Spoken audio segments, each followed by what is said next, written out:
કેમ છો દોસ્તો, સ્ટોરીઓની દુનિયામાં સ્વાગત છે। ચાલો જાણીએ એક અનોખી સ્ટોરી। મકાન માલિકનો પુત્ર વધુ સંતાન પ્રાપ્તિ માટે સમય નહોતો તો ડોક્ટરે તેમને કેવી રીતે મદદ કરી। મને દિલ્હીની પુનીત મેડિકલ કોલેજમાં દાખલ કરવામાં આવ્યો। હું કોલેજમાં જોડાઈ ગયો અને કોલેજના ગેસ્ટ હાઉસમાં મેં 2 દિવસ રહ્યો। પછી ત્યાંનો સ્ટાફની મદદથી મેં બંગલો ખરીદી લીધો, જેમાં 2 રૂમ, એક રસોડું અને બાથરૂમ હતું। બાજુમાં કાકી અને કાકા ભાડાના મકાનમાં રહેતા હતા। તેઓ વૃદ્ધ હતા, બંને સરકારી શિક્ષકની નોકરીમાંથી નિવૃત્ત થયા હતા। તેમને સારું પેન્શન મળતું હતું। તેને એક દીકરો છે, તે દિલ્હીમાં ખાનગી કંપનીમાં નાની પોસ્ટ પર કામ કરે છે। તે પરણિત છે, તેના લગ્નને 4 વર્ષ થઈ ગયા છે। તેને કોઈ સંતાન નથી, તેની પત્ની તેની સાથે જ રહે છે। બંને દર રવિવારે આવે છે। આંટી આ બધું મને કહ્યું હતું। એક દિવસ હું હોસ્પિટલેથી પાછો આવ્યો તો મેં જોયું કે આંટીનો દીકરો તેની વહુ સાથે આવેલો હતો। આંટીએ મને શા માટે બોલાવ્યો? મેં જોયું કે છોકરો લગભગ 27 વર્ષનો દુબળો પાતળો હતો। મને જોઈને તેને હેલો કહ્યું। હું ખુરશી પર બેઠો એટલામાં તેની પત્ની સાડી પહેરીને પ્રેમથી ચા લઈને આવી, કારણ કે તેના સસરા પણ ત્યાં બેઠા હતા, તેથી તેને ઘૂંઘટ પહેર્યો હતો। આ તો ગામડાની એક પરંપરા છે। કાકા ખબર નહીં શું વિચારતા હતા અને ચાનું કપ લઈને બીજા રૂમમાં ગયા। તેણે કહ્યું, વહુ મિનલ, હું બહાર જાઉં છું, તમે લોકો બેસીને વાતો કરો। પુત્ર વધુ બહાર આવીને સાસુ પાસે બેસીને ચા પીવા લાગી। તે ખૂબ જ સુંદર હતી, 23 વર્ષની આસપાસ હશે। મિનલ સાડીમાં અદ્ભુત દેખાતી હતી। આંટીએ કહ્યું, મહેશ સાહેબ, અમારા રાજેશના લગ્ન લગભગ 4 વર્ષથી વધુ સમય થઈ ગયો છે। અમને કોઈ સારા સમાચાર મળ્યા નથી। અમે ઘણી સારવાર કરી પણ કોઈ ફાયદો થયો નથી। રાજેશ, શું તમે તમારા રિપોર્ટ કરાવ્યા છે? તેને કહ્યું, ના। મેં પૂછ્યું, શું તમે મિનલનો ટેસ્ટ કરાવ્યો હતો? મેં કહ્યું, પહેલા બંનેના ટેસ્ટ કરાવ્યા।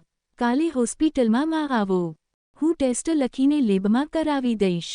રાજેશે કહ્યું, મારે રજા નથી, હું રજા આપું છું, તું આ રિપોર્ટ પહેલા કરાવી લે, આગલી વખતે હું રજા લઈને ત્યારે કરાવી લઈશ। મેં કહ્યું, ઠીક છે આંટીજી। આવતીકાલે સવારે 11 વાગ્યા મિનલને 14 નંબર રૂમમાં લઈ આવ્યો। પછી હું મારા રૂમમાં ગયો। મારા બેડરૂમનો દરવાજો બીજા રૂમમાં દરવાજામાં માં ખુલતો હતો, જે બીજી બાજુમાં બંધ હતો। તે મિનલ અને રાજેશનો બેડરૂમ હતો, અને આંટી અકલનો સ્લીપિંગ રૂમ અલગ હતો, જે ઘરના પાછળના ભાગમાં હતો। સવારે રાજેશ દિલ્હી ગયો। મેં મારા મોબાઈલ નંબર આંટીને આપ્યો અને સવારે 8 વાગ્યા હોસ્પિટલમાં ગયો, અને 11 વાગ્યે આંટી તેની વહુ મિનલને લઈને આવી। લગભગ 3 કલાક પછી તમામ ટેસ્ટ થઈ ગયા। મેં તેમને ઘરે મોકલી દીધા। સાંજે હું હોસ્પિટલેથી ઘરે આવ્યો। હું ચા બનાવવા જતો હતો ત્યારે મિનલ ચાનો કપ લઈને આવી।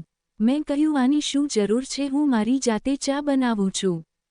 તેને કહ્યું, કોઈ વાંધો નહીં ડૉક્ટર સાહેબ। મિનલે કહ્યું, મારો રિપોર્ટ ક્યારે આવશે? મેં કહ્યું કે કાલે આવશે, એટલે તરત જ તમને જાણ કરીશું।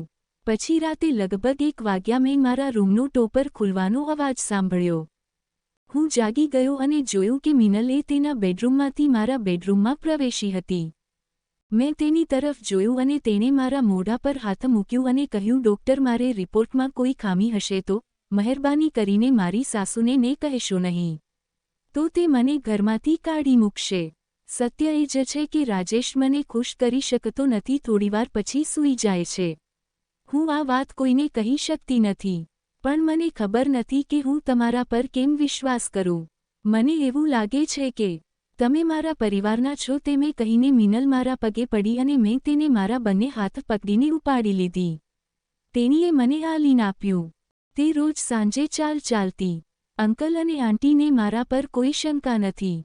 એક દિવસ રાજેશે કહ્યું, ડૉક્ટર સાહેબ, કૃપા કરીને મારા ટેસ્ટ કરો। મેં કહ્યું, ઠીક છે, કાલે સવારે હોસ્પિટલે આવજો।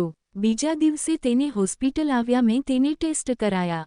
રિપોર્ટમાં તો સમય લાગે છે, તેથી મેં તેને ઘરે મોકલી દીધો। જ્યારે રિપોર્ટ આવશે પછી હું તને તરત જ તમને દવા આપીશ। ચિંતા કરશો નહીં, હું બધું ઠીક કરી દઈશ। રાજેશ સાંજે પરત દિલ્હી જવાનું હતું। હવે તેની પત્ની સાથે લઈ જવાની વાત કરી। આંટીએ મને પૂછ્યું તો મેં કહ્યું કે મિનલને રિપોર્ટ આવ્યો નથી। રિપોર્ટ આવ્યા પછી ટ્રીટમેન્ટ ચાલુ કરવી પડશે।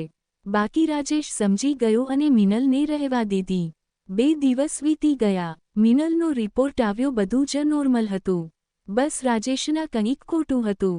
મેં આંટીને કહ્યું કે સારવાર સમય લાગશે પણ બંનેને બાળક ચોક્કસ થશે. આ મારી ગેરંટી છે.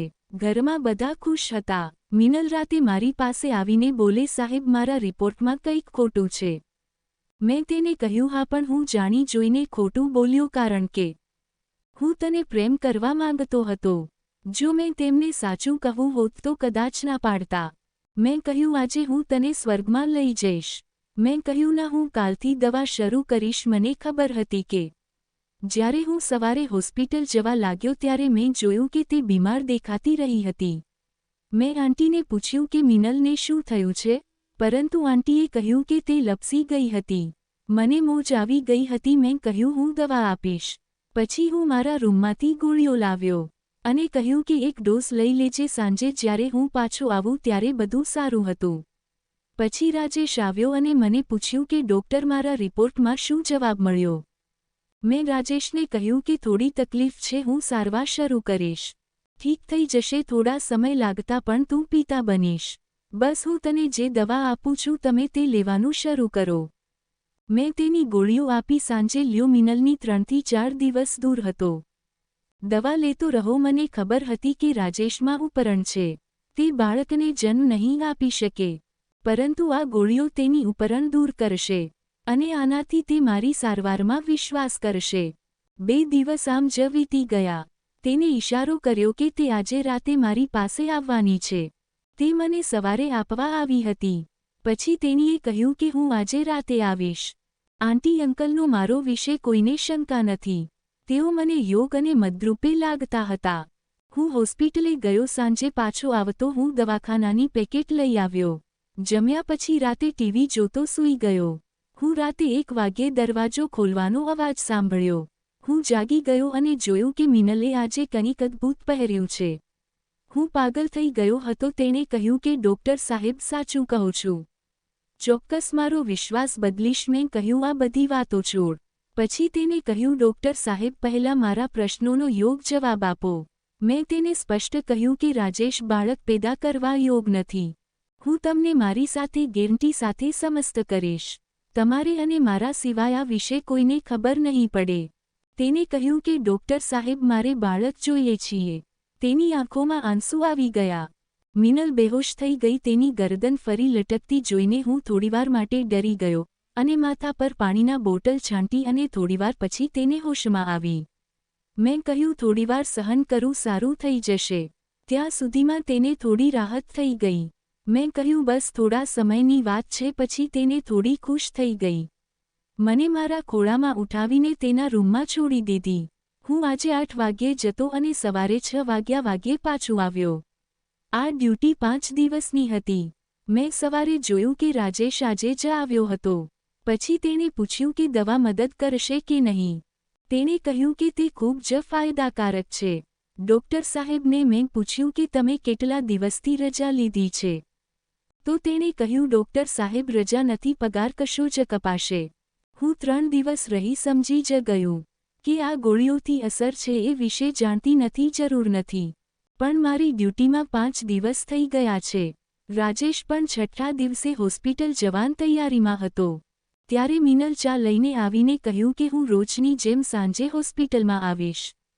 જમ્યા બાદ રાતે 1 વાગ્યે મિનલ મારા રૂમમાં પ્રવેશી ટીવી જોતા જ સૂઈ ગઈ કે આજે મારા પલંગ પર બેઠી તેને એક અદ્ભુત કામ કર્યું કે એક દિવસ તેને ઉલટી થવા લાગી. તેના સાસુએ કહ્યું ડોક્ટર સાહેબ મિનલને ઉલટી થાય છે.